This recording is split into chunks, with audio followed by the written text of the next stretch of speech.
नमस्कार, मैं एडवोकेट अनिकेत श्रीधर मोरे।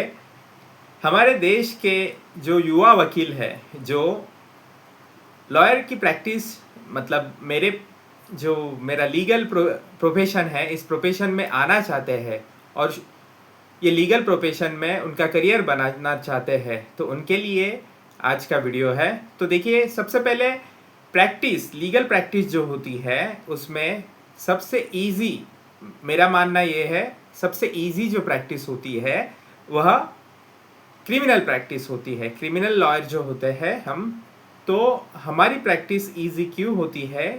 हम इस क्षेत्र में, क्रिमिनल लॉ के क्षेत्र में, मेट्रोपॉलिटन मैजिस्ट्रेट कोर्ट हो या फिर जेएमएफसी कोर्ट हो, इन कोर्ट्स में हम खुद को एस्टैब्लिश 2 या 3 महीने में कर सकते हैं। तो देखिए, उसके बाद जो प्रैक्टिस आती है वह सिविल लिटिगेशन की प्रैक्टिस आती है। सिविल लिटिगेशन में बहुत से कंसेप्ट होते हैं जो क्लेरिफाई होने ज़रूरी होते हैं। तो सिविल प्रैक्टिस जो है वह उसे एस्टैब्लिश होने में थोड़ा सा वक्त लगता है, लेकिन मेरिट्स और डीमेरिट्स दोनों के हैं। मैं मेरिट्स से कहूँगा, डीमेरिट्स तो दोनों प्रैक्टिस में नहीं है। जिससे जो प्रैक्टिस अच्छी लगे, जिसे सिविल प्रैक्टिस अच्छी लगती है तो वो सिविल प्रैक्टिस में आ सकते हैं। जिसे क्रिमिनल प्रैक्टिस में जाना है वह क्रिमिनल प्रैक्टिस कर सकते हैं। इसके अलावा हम जो मेरे न्यू कमर्स है, मेरे फील्ड में मेरे कलीग्स आने वाले हैं, उनके लिए मैं ये सब बताना चाहता हूँ। तो देखिए, आप चाहे तो किसी ट्रिब्यूनल्स में भी अपनी प्रैक्टिस शुरू कर सकते हो। तो देखिए, शुरू में अगर आपके पास वक्त है, आपका फाइनेंशियल पोजीशन अच्छा है, या फिर आपको फाइनेंशियल पोजीशन के लिए सपोर्ट है किसी का, जैसे मेरे केस में मेरे डैडी का मुझे बहुत अच्छा सपोर्ट रहा। उन्होंने मुझे मेरे प्रैक्टिस में शुरुआती दिनों में जब मैं ट्रेन हो रहा था, उस वक्त मुझे किसी भी प्रकार का, जो सीनियर्स रहते हैं उनसे पैसा नहीं मिलता, हम सिर्फ ट्रेनिंग लेते हैं, ज़्यादा से ज़्यादा ट्रैवलिंग मिलता है। तो जो मेरे फील्ड में न्यू कमर्स है उनके लिए मैं ये सब बातें बताना चाह रहा हूँ।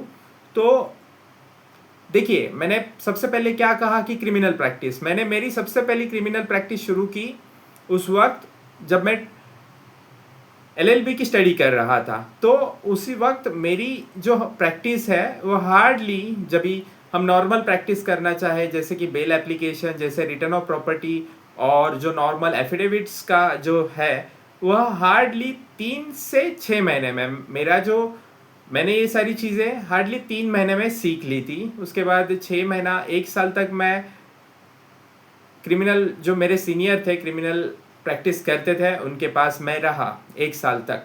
तो हर बात है, देखिए, आपको जनरली स्टार्ट करना है प्रैक्टिस, तो आप जनरली बेल एप्लीकेशंस और जो नॉर्मल लिटिगेशन वर्क रहता है, रिटर्न ऑफ प्रॉपर्टी और बर्थ डिक्लेरेशन, ये नॉर्मल मैटर्स जो है, आप छोटे मोटे मैटर्स करना चाहते हैं तो हार्डली ये चीज़ें मैंने 1-2 महीने में सीख ली थी, ज़्यादा से ज़्यादा 3 महीना।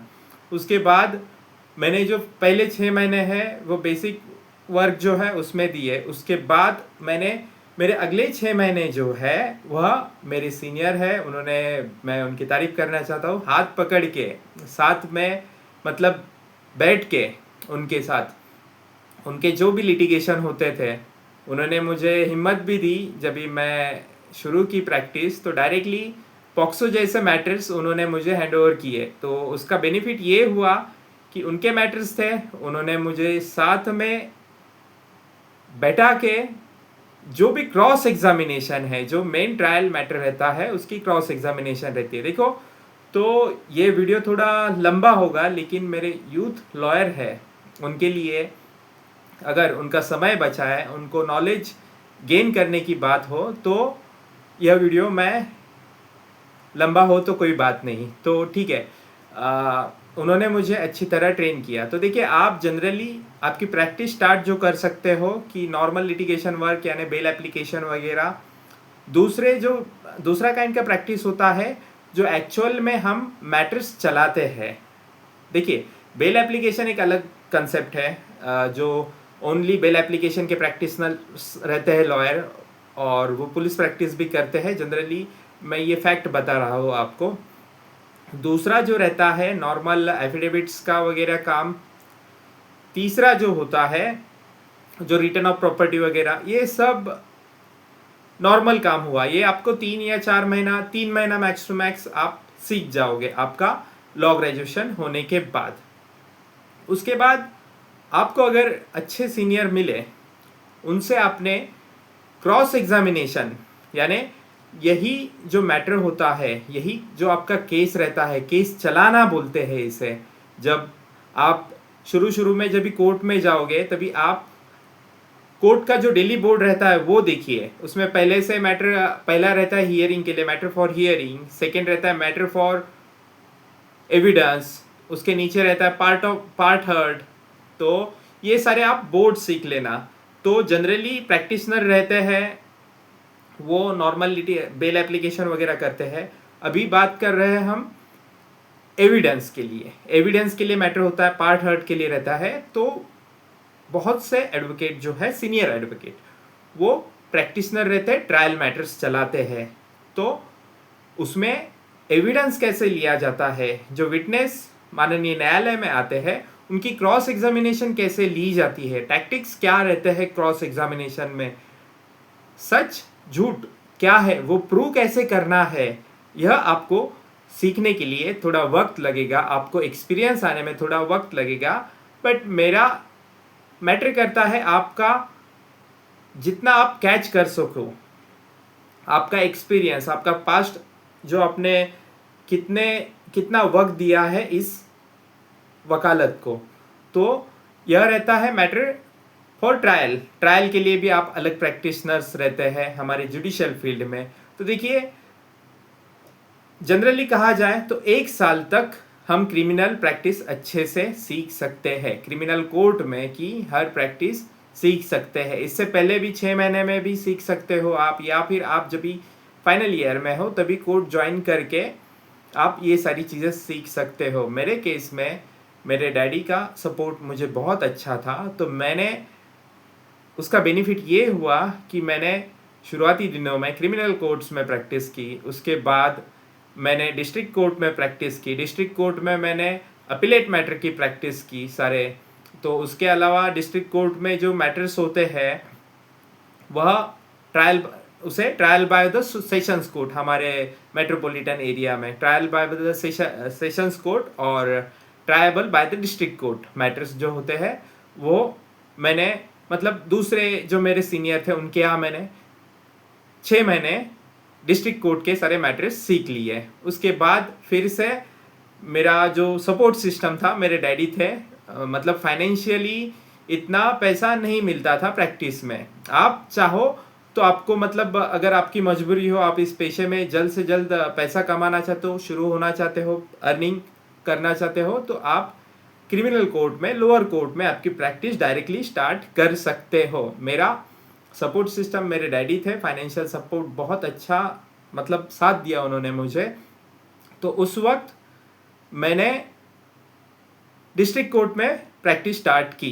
तो डिस्ट्रिक्ट कोर्ट में प्रैक्टिस शुरू करने के बाद मैंने 6 महीने डिस्ट्रिक्ट कोर्ट में क्रिमिनल प्रैक्टिस में दिए। उसके बाद मैं जो शुरू हुआ फिर से ट्रेनिंग के लिए, वह था मेरा सिविल प्रैक्टिस। एक सीनियर थे जो सिविल प्रैक्टिशनर थे, उनके पास सारे सिविल मैटर्स थे। तो अगेन हम जब सीखते हैं तब हमें सैलरी नहीं मिलती है, लेकिन हमारे पास होता है कि हम कितना नॉलेज गेन करें। तो मेरे डैडी के पहचान के एक अच्छे सिविल लॉयर थे, सीनियर लॉयर थे। एज उनकी ज़्यादा थी बट उनके पास एक्सपीरियंस बहुत अच्छा था। और मेरे डैडी ने मुझे जो ट्रेनिंग दी, डिजिटली जो हमारे सॉफ्टवेयर है उनका कैसा रोल होता है, और हमारे लीगल प्रैक्टिस में मैं उसका कैसे इस्तेमाल कर सकता हूँ, ये भी मेरे डैडी ने मुझे टेक्नोलॉजी का यूज़ कैसा करना है वो सिखाया। तो उस वक्त मैंने मेरी सिविल प्रैक्टिस शुरू की। तो सिविल प्रैक्टिस की ट्रेनिंग शुरू की।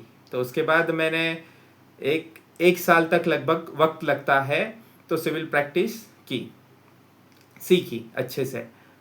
और फिर से मैंने इसके बाद हाई कोर्ट में, माननीय ऑनरेबल बॉम्बे हाई कोर्ट में, मैंने एक सीनियर थे, मेरे डैडी ने ही ज्वाइन करा है, उनके पास मैंने रिट पिटीशन के बारे में, ओरिजिनल जुरिस्डिक्शन जो हाई कोर्ट का रहता है उसके बारे में मैंने ट्रेनिंग ली, कैसे फाइलिंग होती है हाई कोर्ट में हियरिंग कैसे होती है।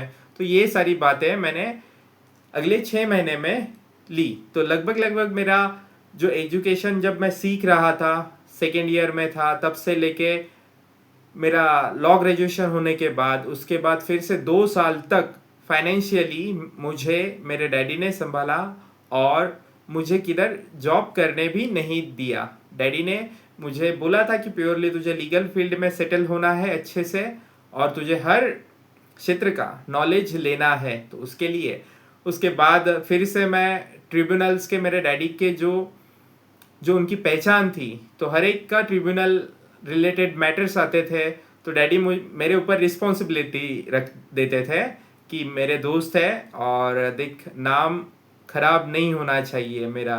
तो ये बातें कह के वो उनके जो दोस्तों के मैटर्स देते थे। तो जो बोलते हैं उनका कर्म, उनका आशीर्वाद, उस वजह से मैंने हर ट्रिब्यूनल में, हर एडमिनिस्ट्रेटिव ऑफिस में लिटिगेशन जो है वह करते गया। नॉन लिटिगेशन, जनरली ये नॉन लिटिगेशन मैटर है, बट प्रोविजंस का नॉलेज होता है, इसलिए हम उस क्षेत्र में भी बेहतर बन सकते हैं।